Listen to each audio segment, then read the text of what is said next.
Hi friends, ಎಲ್ರಿಗೂ ನಮಸ್ಕಾರ. Welcome back to my YouTube channel. ಎಲ್ಲರೂ ಹೇಗಿದ್ದೀರಾ? ಐ ಹೋಪ್ ಎಲ್ಲರೂ ಚೆನ್ನಾಗಿದ್ದೀರಾ ಅಂತ ತಿಳ್ಕೊಳ್ತೀನಿ. ನಾನು ಕೂಡ ತುಂಬ ಚೆನ್ನಾಗಿದ್ದೀನಿ. ಇವತ್ತು ಯುಗಾದಿ ಹಬ್ಬ ಅಂದ್ಬಿಟ್ಟಿದೆ. ನಾನು ಇವತ್ತು ಬೇಗ ಎದ್ಬಿಟ್ಟಿದ್ದೆ. ಮನೆಯೆಲ್ಲ ಕ್ಲೀನ್ ಮಾಡಿಕೊಂಡು ನಾನು ಕೂಡ ಫ್ರೆಶ್ ಅಪ್ ಆಗಿ ಬಂದೆ. ಸೊ ಬೇಗ ಅಂದರೂ ಎಷ್ಟು ಬೇಗ ಅಂದರೂ ಸ್ವಲ್ಪ ಲೇಟ್ ಆಗೇ ಆಗುತ್ತೆ. ಇವಾಗಲೇ ನೋಡ್ಬೋದು ಆಚೆ ಕಡೆ ಹಿಂದಿನ ದಿನ ಮಳೆ ಬಂದಿದ್ದಕ್ಕೆ ಸ್ವಲ್ಪ ಗಿಡ ಎಲ್ಲ ತಣ್ಣಗೆ ಆಗಿ ಎಷ್ಟು ಚೆನ್ನಾಗಿ ಕಾಣಿಸ್ತಾ ಇದೆ. ಮೇಲೆಲ್ಲ ಧೂಳೆಲ್ಲ ಕೂತಿತ್ತಲ್ಲ, ಸೊ ಮಳೆ ಬಂದುಬಿಟ್ಟಿದೆ. ಧೂಳೆಲ್ಲ ಹೋಗಿರೋದಕ್ಕೆ ಗಿಡಕ್ಕೂ ಎಲ್ಲ ನೀರಾಗಿದೆ, ತಣ್ಣಾಗಿದೆ ಗಿಡಗಳು. ಮಳೆ ಬಂದರೆ ಏನೋ ಒಂಥರ ಖುಷಿ, ಗಿಡಗಳಿಗೆಲ್ಲ ನೀರಾಗುತ್ತಲ್ಲ ಅಂದ್ಬಿಟ್ಟಿದೆ, ಖುಷಿ ಆಗುತ್ತೆ. ಸೊ ಇವಾಗ ನಾನು ಫ್ರೆಶ್ ಅಪ್ ಆಗಿ ಬಂದು ದೇವ್ರ ಮನೆ ಅಂದರೆ ದೇವ್ರ ವಿಗ್ರಹಗಳೆಲ್ಲ ವಾಶ್ ಮಾಡಿಬಿಟ್ಟಿದೆ. ನಾನು ಪೂಜೆ ಮಾಡ್ಕೊಬಿಡ್ತೀನಿ. ಮೊದಲನೇದಾಗಿ ಪೂಜೆ ಮಾಡಿಕೊಂಡು ಆಮೇಲೆ ನಾನು ಅಡುಗೆ ಮನೆ ಕಡೆ ಹೋಗ್ತೀನಿ. ಇವಾಗ ದೇವ್ರ ವಿಗ್ರಹಗಳೆಲ್ಲ ತೊಳ್ಕೊಂಡು ಪೂಜೆ ಮಾಡ್ತೀನಿ. ಹಿಂದಿನ ದಿನ ನಾನು ಅಂದರೆ ದೇವ್ರ ಮನೆ ಟೈಲ್ಸ್ ಒರೆಸ್ಬಿಟ್ಟಿದ್ದೆ, ಕ್ಲೀನ್ ಮಾಡಿ ಇಟ್ಕೊಂಡಿದ್ದೆ.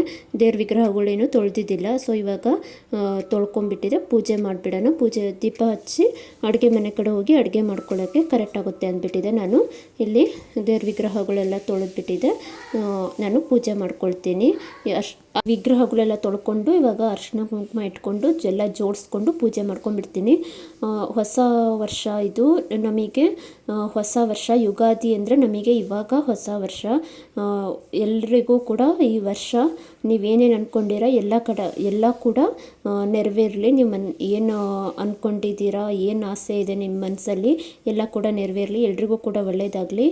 ಹೊಸ ವರ್ಷ ಕೂಡ ನಿಮಗೆ ಹೊಸತನ ಇರಲಿ. ಹೊಸದ ಯೋಚನೆ ಮಾಡಿ ನೀವು ಏನು ಅಂದ್ಕೊಂಡಿರ ಎಲ್ಲ ನಿರ್ವಿಘ್ನವಾಗಿ ನೆರವೇರಲಿ. ಎಲ್ರಿಗೂ ಕೂಡ ಒಳ್ಳೆಯದಾಗಲಿ. ಸೊ ಇವಾಗ ಇಲ್ಲಿ ಪೂಜೆಗೆ ರೆಡಿ ಮಾಡ್ಕೊಂಡಿದ್ದು ಆಯಿತು. ಇವಾಗ ಬಾಗಿಲಿಗೆ ಅರಿಶಿನ ಕುಂಕುಮ ಎಲ್ಲ ಹಚ್ಚಿಬಿಟ್ಟಿದೆ. ನಾನು ರೆಡಿ ಮಾಡ್ಕೊಳ್ತೀನಿ.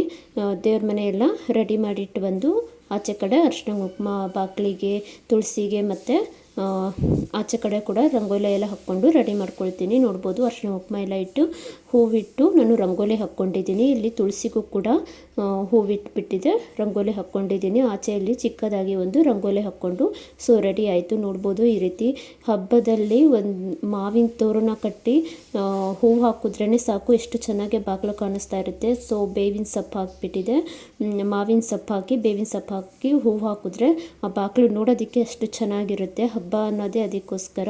ಸೊ ಇವಾಗ ಬಾಗಿಲಿಗೂ ಕೂಡ ನಾನೆಲ್ಲ ಹೂವು ಮತ್ತು ಬೇವಿನ ಸೊಪ್ಪು, ಮಾವಿನ ಸೊಪ್ಪು, ಹೂವು ಎಲ್ಲ ಹಾಕ್ಬಿಟ್ಟಿದೆ, ರೆಡಿ ಮಾಡ್ಕೊಂಡಿದ್ದಾಯಿತು. ಇಲ್ಲಿ ಕಳಸ ಕೂಡ ಇಟ್ಬಿಟ್ಟಿದೆ, ನಾನು ರೆಡಿ ಮಾಡ್ಕೊಳ್ತೀನಿ. ನೋಡ್ಬೋದು ಇಲ್ಲಿ ಹೂವು ಕೂಡ ಕಿತ್ಕೊಬಂದಿದ್ದೆ ನಾನು. ಈ ಹೂವು ನಮ್ಮ ಗಿಡದಲ್ಲೇ ಬಿಟ್ಟಿದ್ದು. ಇದು ಫಸ್ಟ್ ಟೈಮು ಮಲ್ಲಿಗೆ ಹೂವು 3-4 ಹೂವು ಸಿಕ್ಕಿತ್ತು. ಸೊ ದೇವ್ರಿಗೆ ಹಾಕ್ಬಿಡೋಣ ಅಂದ್ಬಿಟ್ಟಿದೆ. ನಾನು ಕಿತ್ಕೊಂಡ್ಬಂದೆ. ಒಂದು 3-4 ಹೂವು ಮಲ್ಲಿಗೆ ಹೂವು ಸಿಕ್ಕಿತ್ತು. ದೇವ್ರಿಗೆ ಇಟ್ಟೆ ನಾನು. ಇಲ್ಲಿ ಗಿಡದಲ್ಲೇ ಎಷ್ಟೊಂದು ಹೂವು ಬಿಟ್ಟಿದ್ದು, ಸುಮ್ಮನೆ ಒಣಗಿ ಉದುರಿ ಹೋಗೋವು, ಅದಕ್ಕೋಸ್ಕರ ನಾನು ಹೂವು ತೊಗೊಂಡಿಲ್ಲ. ಬಾಗಿಲಿಗೆ ಎಷ್ಟು ಬೇಕೋ ಅಷ್ಟು ಹೂವು ತೊಗೊಂಡು ಹಾಕಿದ್ದೀನಿ. ಸೊ ದೇವ್ರಿಗೆ ಪೂಜೆಗೆಲ್ಲ ಇಲ್ಲಿ ಗಿಡದಲ್ಲೇ ಸಿಕ್ಕಿರೋ ಹೂವೇ ಸಾಕು ಅಂದ್ಬಿಟ್ಟಿದೆ. ಸೊ ನಾನು ಈ ಹೂವೇ ಇಟ್ಬಿಟ್ಟಿದ್ದೆ, ಪೂಜೆ ಮಾಡಿಕೊಂಡೆ. ಈ ಹೂವು ಒಂಥರ ನೋಡೋದಕ್ಕೆ ತುಂಬ ಖುಷಿ ಆಗುತ್ತೆ. ದೇವ್ರ ಮನೆಯೂ ಅಷ್ಟು ಚೆನ್ನಾಗಿ ಕಾಣಿಸುತ್ತೆ. ಅದು ಒಂಥರ ಪಿಂಕ್ ಕಲರ್ ಐತಲ್ಲ, ನೋಡೋದಕ್ಕೆ ತುಂಬ ಚೆನ್ನಾಗಿ ಕಾಣಿಸುತ್ತೆ. ಸೊ ಇಲ್ಲಿ ಪೂಜೆ ಮಾಡಿಕೊಂಡೆ, ಅಂದರೆ ಸುಮ್ಮನೆ ಊದಿನ ಕಡ್ಡಿ ಹಚ್ಚಿಬಿಟ್ಟಿದ್ದೆ, ಪೂಜೆ ಮಾಡಿಕೊಂಡೆ. ಆಮೇಲೆ ನಾನು ಅಡುಗೆ ಎಲ್ಲ ಆದಮೇಲೆ ನೈವೇದ್ಯ ಮಾಡಿಕೊಂಡು ಮಂಗಳಾರತಿ ಮಾಡಿಬಿಟ್ಟಿದ್ದೆ, ಪೂಜೆ ಮಾಡ್ತೀವಿ. ಸೊ ಇಲ್ಲಿ ಬೇಳೆ ಕೂಡ ಹಾಕಿದ್ರು ನಮ್ಮ ಅತ್ತೆಯವರು. ಒಬ್ಬಟ್ಟು ಮಾಡೋದಂದರೆ ಅವರೇ ಬೇಳೆ ಹಾಕೋದು, ಒಬ್ಬಟ್ಟು ಸಾಂಬಾರು ಕೂಡ ಅವರೇ ಮಾಡೋದು. ನಾನಿವಾಗ ಪೂಜೆ ಮುಗಿಸ್ಕೊಬಂದು ನಾನು ಬೇಳೆ ಎಲ್ಲ ಬಸ್ಬಿಟ್ಟಿದ್ದೆ. ಅದಕ್ಕೆ ಬೆಲ್ಲ ಹಾಕಿ ಕುದಿಯೋಕ್ಕಿಟ್ಟೆ. ಹಿಟ್ಟು ಕೂಡ ನಾದಿಟ್ಕೊಳ್ತೀನಿ. ಒಬ್ಬಟ್ಟಿಗೆ ಹಿಟ್ಟು ನೆನಿಬೇಕಲ್ವ, ಸೊ ಅದಕ್ಕೋಸ್ಕರ ಹಿಟ್ಟು ಕೂಡ ಇಲ್ಲಿ ನಾದಿಟ್ಕೊಂಡು ಬೇಳೆ ನೋಡ್ಬೋದು ಬೆಲ್ಲ ಹಾಕ್ಬಿಟ್ಟಿದೆ. ಇದು ಬೇಯಿಸೋಕೆ ಇಟ್ಕೊಂಡಿದ್ದೀನಿ. ಯುಗಾದಿ ಅಂದರೆ ಒಬ್ಬಟ್ಟು ಇಲ್ದಂಗೆ ಹೇಗಾಗುತ್ತೆ? ಯುಗಾದಿ ಅಂದರೆ ಫಸ್ಟ್ ನೆನಪಾಗೋದೇ ಬೇವು ಬೆಲ್ಲ ಮತ್ತು ಒಬ್ಬಟ್ಟು. ಯುಗಾದಿಗೆ ಒಬ್ಬಟ್ಟು ಬೇಕೇ ಬೇಕು. ಯುಗಾದಿ ಹಬ್ಬ ಅಂದರೆ ಒಬ್ಬಟ್ಟು. ಇವಾಗ 2 ಮಾವಿನಕಾಯಿ ಸಿಕ್ತು, ನಮ್ಮ ಮರದಲ್ಲೇ ಮಾವಿನಕಾಯಿ ಬಿಟ್ಟಿತ್ತು, ಮಾವಿನಕಾಯಿ ಸಿಕ್ತು. ಸೊ ಇವಾಗ ಯುಗಾದಿ ಹಬ್ಬಕ್ಕೆ ಮಾವಿನಕಾಯಿ ಸೀಸನ್ ಅಲ್ವಾ, ಸೊ ಅದಕ್ಕೋಸ್ಕರ ಇಲ್ಲಿ ಮಾವಿನಕಾಯಿ ಚಿತ್ರಾನ್ನ ಮಾಡ್ಕೊಂಡ್ಬಿಡೋಣ ಅಂದ್ಬಿಟ್ಟಿದೆ. ನಾನಿಲ್ಲಿ ಮಾವಿನಕಾಯಿ ಚಿತ್ರಾನ್ನಕ್ಕೋಸ್ಕರ 2 ಮಾವಿನಕಾಯಿ ಬಿಟ್ಟಿತ್ತು, ಕಿತ್ಕೊಬಂದುಬಿಟ್ಟಿದೆ. ಮಾವಿನಕಾಯಿ ಎಲ್ಲ ತುರಿದಿಟ್ಕೊಂಡಿದ್ದೀನಿ ಚಿತ್ರಾನ್ನಕ್ಕೆ. ಇದು ಫುಲ್ ರೆಸಿಪಿ ನನಗೆ ಹಾಕೋಕ್ಕಾಗಿಲ್ಲ. ಇನ್ನೊಂದು ಸಾರಿ ಮಾವಿನಕಾಯಿ ಚಿತ್ರಾನ್ನ ಮಾಡಿದವಾಗ ನಿಮಗೆ ಫುಲ್ ರೆಸಿಪಿ ವಿಡಿಯೋ ಮಾಡಿ ಆಗಿಬಿಟ್ಟಿದೆ, ಹಾಕ್ತೀನಿ. ಇವಾಗ ಇಲ್ಲಿ ಹುಳಿ ಕೂಡ ಆಯಿತು, ಅಂದರೆ ಪಲ್ಯ ಕೂಡ ಆಯಿತು. ಇಲ್ಲಿ ಮಾವಿನಕಾಯಿ ಚಿತ್ರಾನ್ನ ಕೂಡ ಈ ಕಡೆ ಆಯಿತು. ನನಗೆ ವಿಡಿಯೋ ಮಾಡ್ಕೊಳೋದಕ್ಕೆ ಅಂದರೆ ಟೈಮ್ ಸ್ವಲ್ಪ ಇತ್ತು, ಬೇಗ ಬೇಗ ಅಡುಗೆ ಮಾಡ್ಕೊಂಡ್ಬಿಡೋಣ ಅಂದ್ಬಿಟ್ಟಿದೆ, ಅಡುಗೆ ಮಾಡ್ಕೊಳ್ತಾ ಇದ್ದೀನಿ. ಇಲ್ಲಿ ಬೇವು ಬೆಲ್ಲ ಮಾಡೋದಕ್ಕೆ ನಾವು 2 ಥರ ಬೇವು ಬೆಲ್ಲ ಮಾಡ್ತೀವಿ. ಇದು ಕಡಲೆ ಪುಟಾಣಿ ಅಂತೀವಲ್ಲ, ಅದು ಸ್ವಲ್ಪ ಹಾಕ್ಬಿಟ್ಟಿದೆ, ಅದಕ್ಕೆ ಸ್ವಲ್ಪ ಬೆಲ್ಲ ಏಲಕ್ಕಿ ಹಾಕ್ಬಿಟ್ಟಿದೆ, ಮಿಕ್ಸಿ ಮಾಡಿಕೊಂಡು ಇಟ್ಕೊಂಡು, ಇದು ಬೇವಿನ ಬೆಲ್ಲ ಅಂತ ಇದು ಒಂಥರ ಮಾಡ್ತೀವಿ. ಮತ್ತು ಇದಕ್ಕೆ ಕೊಬ್ಬರಿ ಕೂಡ ಮಿಕ್ಸ್ ಮಾಡ್ಕೊಳ್ಬೋದು, ನೋಡ್ಬೋದು ಮಿಕ್ಸಿ ಹಾಕಿದ್ರೆ. ಸೊ ಇಲ್ಲಿ ಬೇವಿನ ಬೆಲ್ಲ ರೆಡಿ ಆಯಿತು. ಇದಕ್ಕೆ ಬೇವಿನ ಹೂವು ಬರುತ್ತಲ್ಲ, ಅದನ್ನು ಹಾಕ್ಬಿಟ್ಟಿದೆ, ಮಿಕ್ಸ್ ಮಾಡಿ ಇಟ್ಕೊಂಡ್ರೆ ಇದು ಬೇವಿನ ಬೆಲ್ಲ ರೆಡಿ ಆಯಿತು. ಮತ್ತೊಂದು ರೀತಿ ಬೇವಿನ ಬೆಲ್ಲ ಅಂದರೆ ಬೇವಿನ ಸೊಪ್ಪಿನ ಹೂವು ಬರುತ್ತಲ್ವ, ಹೂವು ಮತ್ತು ಬೇವಿನೆಲ್ಲ ಚಿಕ್ಕದಾಗಿ ಕಟ್ ಮಾಡಿ ಹಾಕ್ಕೊಂಡು ಬೆಲ್ಲ ಹಾಕಿ ಮಿಕ್ಸ್ ಮಾಡಿಟ್ಕೊಂಡ್ರೆ ಅದೊಂದು ರೀತಿ ಬೇವಿನ ಬೆಲ್ಲ. ಬೇವು ಬೆಲ್ಲ ಈ ಒಂದೊಂದು ಹಬ್ಬದಲ್ಲಿ ಒಂದೊಂದು ವಿಶೇಷತೆ ಇರುತ್ತೆ. ಈ ಹಬ್ಬದಲ್ಲಿ ಬೇವು ಬೆಲ್ಲ ಬೇವು ಬೆಲ್ಲ ಅಂದರೆ ಒಳ್ಳೆಯದು.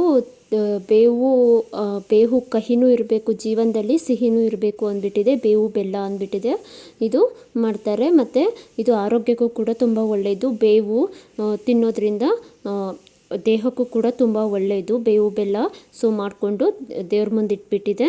ಇವಾಗ ಬಂದುಬಿಟ್ಟಿದೆ ಪೂಜೆಗೆ ನೈವೇದ್ಯಕ್ಕೆ ರೆಡಿ ಮಾಡ್ಕೊಳ್ಬೇಕು. ಸೊ ಬೇಗ ಬೇಗ ನಾನಿಲ್ಲಿ ಒಬ್ಬಟ್ಟು ಮಾಡ್ಕೊಳ್ತೀನಿ. ಇಲ್ಲಿ ಒಬ್ಬಟ್ಟೆಲ್ಲ ಲಟ್ಟಿಸಿಟ್ಕೊಂಡು ನಾನು ಪೂಜೆಗೆ ರೆಡಿ ಮಾಡ್ಕೊಳ್ತಾ ಇದ್ದೀನಿ. ನೋಡ್ಬೋದು ನೀವಿಲ್ಲಿ ಎಷ್ಟು ಚೆನ್ನಾಗಿ ಒಬ್ಬಟ್ಟು ಬರ್ತಾ ಇದೆ. ಹಿಟ್ಟು ಕೂಡ ತುಂಬ ಚೆನ್ನಾಗಿ ನೆಂದಿತ್ತು. ಸೊ ಯಾರ ಮನೆಯಲ್ಲೆಲ್ಲ ಒಬ್ಬಟ್ಟು ಮಾಡಿ ಯುಗಾದಿ ಹಬ್ಬ ಆಚರಣೆ ಮಾಡಿದ್ರೆ ಅಂದ್ಬಿಟ್ಟಿದೆ ಕಮೆಂಟಲ್ಲಿ ತಿಳಿಸಿ.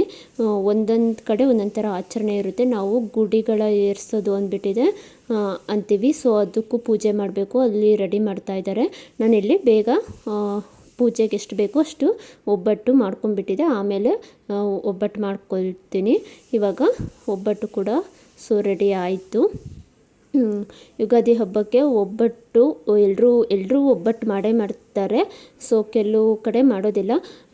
ಯಾರ ಮನೇಲೆಲ್ಲ ಒಬ್ಬಟ್ಟು ಮಾಡಿದ್ರಿ ಅಂದ್ಬಿಟ್ಟಿದೆ ಕಮೆಂಟಲ್ಲಿ ತಿಳಿಸಿ. ನೋಡ್ಬೋದು ನೀವು ಇಲ್ಲಿ ಒಬ್ಬಟ್ಟು ಮಾಡಿದ್ದಾಯಿತು, ಎಷ್ಟು ಚೆನ್ನಾಗಿ ಒಬ್ಬಟ್ಟು ಬಂದಿದೆ ಅಂತ. ಸೊ ಇವಾಗ ಇಲ್ಲಿ ಪೂಜೆಗೆಲ್ಲ ರೆಡಿ ಮಾಡ್ಕೊಳ್ತೀನಿ. ನಾನು ಇಲ್ಲಿ ವಡೆಗೂ ಎಲ್ಲ ರೆಡಿ ಮಾಡಿ ಇಟ್ಕೊಂಡಿದ್ದೆ, ವಡೆನೂ ಕರ್ಕೊಂಡ್ಬಿಡ್ತೀನಿ.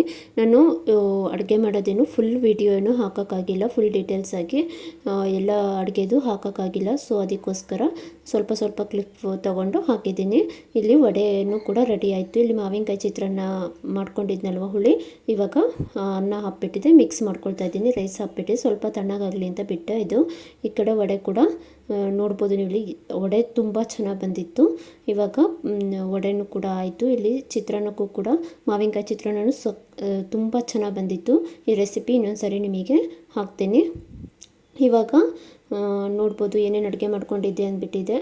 ಅನ್ನ, ಸಾಂಬಾರು, ಮಾವಿನಕಾಯಿ ಚಿತ್ರಾನ್ನ, ಒಬ್ಬಟ್ಟು, ವಡೆ ಮತ್ತು ಕೋಸಂಬರಿ ಪಲ್ಯ ಇಷ್ಟು ಮಾಡ್ಕೊಂಡಿದ್ದೆ. ಈಗ ನಾನು ಎಲ್ಲ ಪೂಜೆಗೆಲ್ಲ ರೆಡಿ ಮಾಡಿಕೊಂಡು ನಾನು ಹೋಗ್ಬಿಟ್ಟಿದ್ದೆ, ರೆಡಿಯಾಗಿ ಬಂದೆ. ಸೊ ಡ್ರೆಸ್ ಹೇಗಿದೆ ಅಂದ್ಬಿಟ್ಟಿದೆ ಹೇಳಿ. ನಾನಿಲ್ಲಿ ಹಬ್ಬಕ್ಕಂತ ಡ್ರೆಸ್ಸು ತೊಗೊಂಡಿದ್ದೆ, ಮೀಶೋದಿಂದ ತೊಗೊಂಡಿದ್ದು. ತುಂಬ ಚೆನ್ನಾಗಿತ್ತು ಡ್ರೆಸ್, ಮಾತ್ರ ಸಖತ್ತಾಗಿತ್ತು. ಸೊ ಇಲ್ಲಿ ಡ್ರೆಸ್ಸು ನಾನು ಹಾಕ್ಕೊಂಡು ಬಂದೆ. ಸೊ ರೆಡಿ ಆದೆ ಹಬ್ಬಕ್ಕೆ. ಹೊಸ ಡ್ರೆಸ್ಸು ತೊಗೊಂಡಿದ್ದು ಹಾಕ್ಕೊಂಡು ಬಿಟ್ಟಿದ್ದೆ, ನಾನು ಹಬ್ಬಕ್ಕೆ ರೆಡಿ ಆದೆ. ಇವಾಗ ಎಲ್ಲ ರೆಡಿ ಮಾಡಿ ಇಟ್ಕೊಂಡಿದ್ದೀನಿ, ಹೋಗ್ಬಿಟ್ಟಿದೆ ಪೂಜೆ ಮಾಡಬೇಕು. ನೋಡ್ಬೋದು ಇಲ್ಲಿ ಪೂಜೆ ಮಾಡ್ತಾ ಇದ್ದೀನಿ. ಎಲ್ಲ ರೆಡಿ ಮಾಡಿ ಇಟ್ಕೊಂಡು ಇಲ್ಲಿ ಪೂಜೆ ಮಾಡಿಬಿಟ್ಟಿದೆ. ಮೇಲ್ಗಡೆ ಹೋಗಿ ನಾವು ಗುಡಿಗಳ ಅಂತ ಏರಿಸ್ಬಿಟ್ಟಿದೆ, ಪೂಜೆ ಮಾಡ್ತೀವಿ, ಅಲ್ಲೂ ಹೋಗ್ಬಿಟ್ಟಿದೆ ಪೂಜೆ ಮಾಡಬೇಕು. ಇಲ್ಲಿ ಫಸ್ಟು ಮನೆಯಲ್ಲಿ ದೇವ್ರಿಗೆಲ್ಲ ಪೂಜೆ ಮಾಡಿಬಿಟ್ಟಿದೆ, ಹೋಗ್ಬಿಟ್ಟಿದೆ ಪೂಜೆ ಮಾಡೋಣ ಅಂದ್ಬಿಟ್ಟಿದೆ. ಪೂಜೆ ಮಾಡಿದೆ. ಯಾರೆಲ್ಲ ನನ್ನ ವಿಡಿಯೋ ನೋಡ್ತಾ ಇದ್ದೀರಾ ಪ್ಲೀಸ್ ಸಬ್ಸ್ಕ್ರೈಬ್ ಮಾಡ್ಕೊಂಡು ನೋಡಿ. ಯಾರಿಗೆಲ್ಲ ವಿಡಿಯೋ ಇಷ್ಟ ಆಯಿತು ಅಂದ್ಬಿಟ್ಟಿದೆ ಕಮೆಂಟಲ್ಲಿ ತಿಳಿಸಿ. ಯಾರೆಲ್ಲ ಯುಗಾದಿ ಹಬ್ಬನ ಆಚರಣೆ ಮಾಡಿದ್ರಿ ಅಂದ್ಬಿಟ್ಟಿದೆ ಕಮೆಂಟಲ್ಲಿ ತಿಳಿಸಿ. ಯಾವ ರೀತಿ ಆಚರಣೆ ಮಾಡಿದ್ರಿ ಅಂದ್ಬಿಟ್ಟಿದೆ ಕಮೆಂಟಲ್ಲಿ ತಿಳಿಸಿ. ಸೊ ನಾವು ಈ ರೀತಿ ಮಾಡಿದ್ವಿ ಹಬ್ಬನ. ಈ ಹಬ್ಬದಲ್ಲಿ ಇದು ಗುಡಿಗಳ ಏರ್ಸೋದೆ ವಿಶೇಷತೆ. ಆಮೇಲೆ ಬೇವು ಬೆಲ್ಲ ಎಲ್ಲರ ಜೀವನದಲ್ಲೂ ಸಿಹಿ ಕಹಿ ಎರಡು ಸಮವಾಗಿರಲಿ, ಎಲ್ಲರ ಜೀವನದಲ್ಲೂ ಖುಷಿ ಹೆಚ್ಚಾಗಿರಲಿ ಅಂದ್ಬಿಟ್ಟಿದೆ. ನಾನು ಕೇಳ್ಕೊಳ್ತೀನಿ ದೇವ್ರ ಹತ್ರ. ಸೊ ಇಲ್ಲಿ ಪೂಜೆ ಮೇಲ್ಗಡೆನೂ ಹೋಗಿ ಗುಡಿಗಳ ಪೂಜೆ ಮಾಡ್ಕೊಂಡ್ಬಂದು ಇಲ್ಲಿ ಇವಾಗ ಎಲ್ರಿಗೂ ಕೂಡ ಬೇವು ಬೆಲ್ಲ ಕೊಟ್ಬಿಟ್ಟಿದೆ, ನಮಸ್ಕಾರ ಮಾಡಿಬಿಟ್ಟಿದೆ. ಸೊ ಹಬ್ಬ ಮುಗೀತು. ಇವತ್ತಿನ ಹಬ್ಬ ಇಷ್ಟ ಆಗಿತ್ತು. ನಮ್ಮನೆ ಯುಗಾದಿ ಹಬ್ಬ ಈ ರೀತಿ ನಾವು ಆಚರಣೆ ಮಾಡಿದ್ರೆ, ನೀವೆಲ್ಲ ಯಾವ ರೀತಿ ಆಚರಣೆ ಮಾಡಿದ್ರಿ ಅಂದ್ಬಿಟ್ಟಿದೆ ಕಮೆಂಟಲ್ಲಿ ತಿಳಿಸಿ. ಇಷ್ಟ ಆಗಿದ್ದರೆ ಒಂದು ಲೈಕ್ ಕೊಡಿ. ಪ್ಲೀಸ್ ಸಬ್ಸ್ಕ್ರೈಬ್ ಮಾಡ್ಕೊಂಡು ನೋಡಿ. ಇಷ್ಟ ಆಗಿತ್ತು ಯುಗಾದಿ ಹಬ್ಬದ ಲಾಗು ಇಷ್ಟ ಆಗಿತ್ತು. ನೀವೆಲ್ಲ ಯಾವ ಥರ ಹಬ್ಬ ಆಚರಣೆ ಮಾಡಿದ್ರಿ ಅಂದ್ಬಿಟ್ಟಿದೆ ಕಮೆಂಟಲ್ಲಿ ತಿಳಿಸಿ. ಸೊ ಸಿಗ್ತೀನಿ ನೆಕ್ಸ್ಟ್ ಲಾಗಲ್ಲಿ. ಅಲ್ಲಿವರೆಗೂ ಟೇಕ್ ಕೇರ್, ಬಾಯ್ ಬಾಯ್.